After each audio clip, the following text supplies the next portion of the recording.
네가 건축하지 아니한 크고 아름다운 성읍을 얻게 하시며 네가 채우지 아니한 아름다운 물건이 가득한 집을 얻게 하시며 네가 파지 아니한 우물을 차지하게 하시며 네가 심지 아니한 포도원과 감람나무를 차지하게 하사 네게 배불리 먹게 하실 때에 너는 조심하여 너를 애굽 땅 종되었던 집에서 인도하여 내신 여호와를 잊지 말고 내 하나님 여호와를 경외하며 그를 섬기며 그의 이름으로 맹세할 것이니라.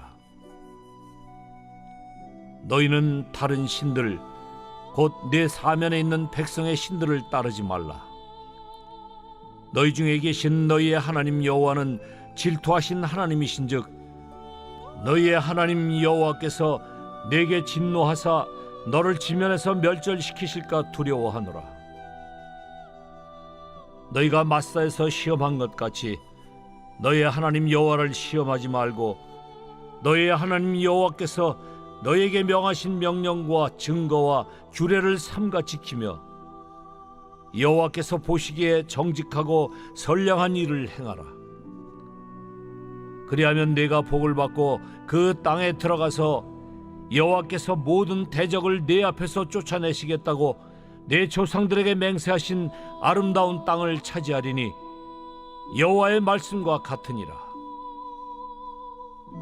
후일에 네 아들이 네게 묻기를 우리 하나님 여호와께서 명령하신 증거와 규례와 법도가 무슨 뜻이냐 하거든 너는 네 아들에게 이르기를 우리가 옛적에 애굽에서 바로의 종이 되었더니 여호와께서 권능의 손으로 우리를 애굽에서 인도하여 내셨나니 곧 여호와께서 우리의 목전에서 크고 두려운 이적과 기사를 애굽과 바로와 그의 온 집에 베푸시고 우리 조상들에게 맹세하신 땅을 우리에게 주어 들어가게 하시려고 우리를 거기서 인도하여 내시고 여호와께서 우리에게 이 모든 규례를 지키라 명령하셨으니 이는 우리가 우리 하나님 여호와를 경외하여 항상 복을 누리게 하기 위하심이며 또 여호와께서 우리를 오늘과 같이 살게 하려 하심이라.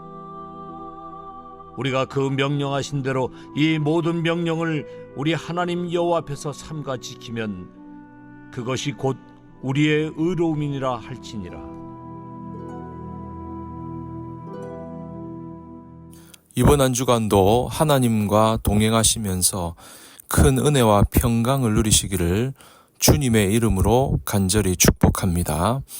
오늘 본문의 말씀은 이스라엘 백성들이 이제 가나안 땅에 들어가게 될 텐데 그 가나안 땅에 들어가게 되면 어떻게 살아야 되나?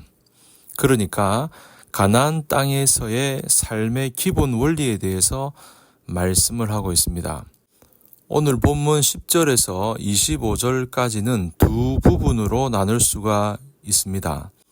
첫째는 가나안 땅에 들어가게 되면 겪게 될 위험이 있다는 것입니다.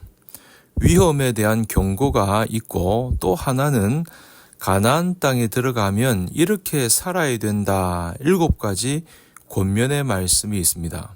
먼저 가나안 땅에 들어가서 겪게 될 위험, 그 위험과 경고가 12절에 있습니다.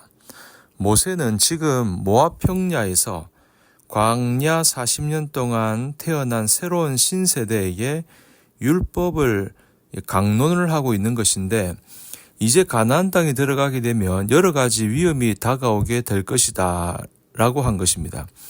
여러분 어떤 위험이냐 하면 번영의 위험입니다. 사람이 부자가 되게 되면 잘 먹고 잘 살게 되면 신앙을 버릴 위험이 있다는 것이죠. 그런 위험을 경고하고 있습니다. 10절에서 12절까지 이제 가나안 땅에 들어가게 되면 이스라엘 백성들에게 번영을 주시겠다고 했습니다. 10절 말미에 보니까 내가 건축하지 아니한 크고 아름다운 성읍을 얻게 될 것이다. 11절에도 보니 내가 채우지 아니한 아름다운 물건이 가득한 집을 얻게 될 것이고 네가 파지 아니한 우물을 얻게 될 것이며 네가 심지 아니한 포도나무와 감람나무를 얻게 될 것이다. 그래서 너는 배불리 먹고 등이 따뜻하고 배부르고 부자가 될 것이다. 이런 말씀입니다.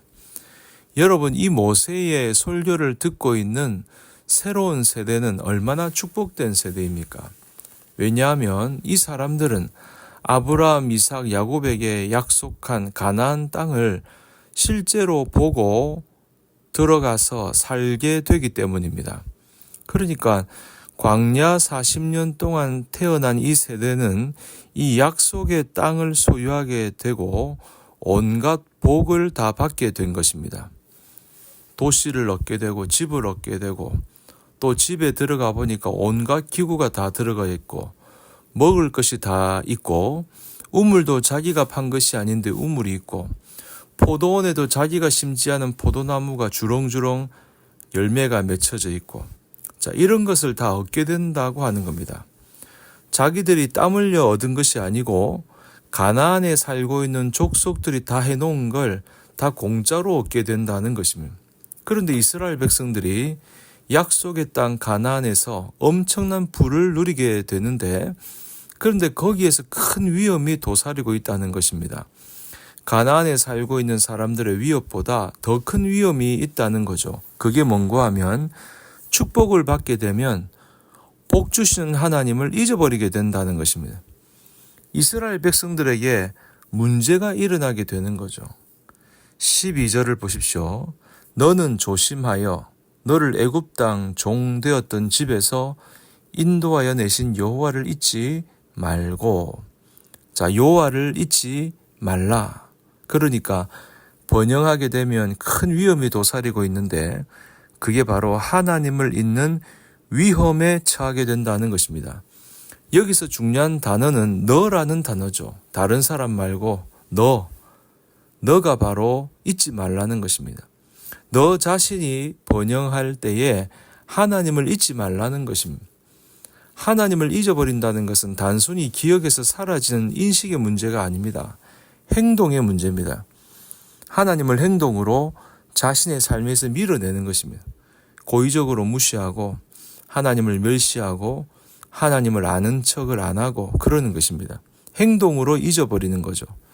삶의 목적이 이제부터는 하나님께 영광을 돌려드리는 것이 아니고 어떻게 하면 더 나은 도시를 만드나, 어떻게 하면 더 나은 집을 만들고 어떻게 하면 더 나은 포도원을 만들며 어떻게 하면 더 큰 우물을 만드나 이런 데 관심을 두게 되는 것입니다.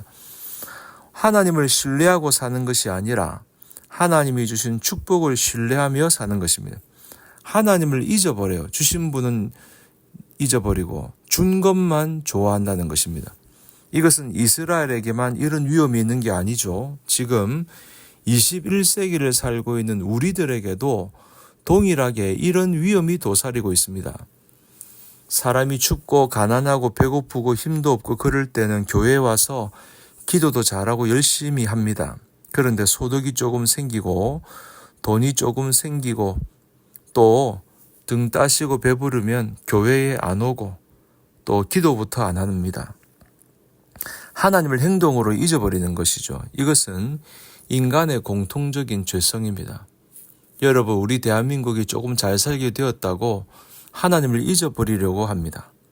조금 부유하게 되었다고 하나님을 잊어버리려고 해요. 모세는 이런 위험을 강력하게 경고하고 있는 것입니다.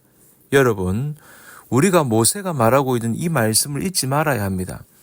지금까지 인도하시고 지켜주시고 보호해 주신 하나님의 은혜, 아무리 부유해져도 부강해져도 하나님이 주신 은혜를 잊지 않는 우리 모든 성도님들이 다 되시기를 주님의 이름으로 간절히 축원합니다.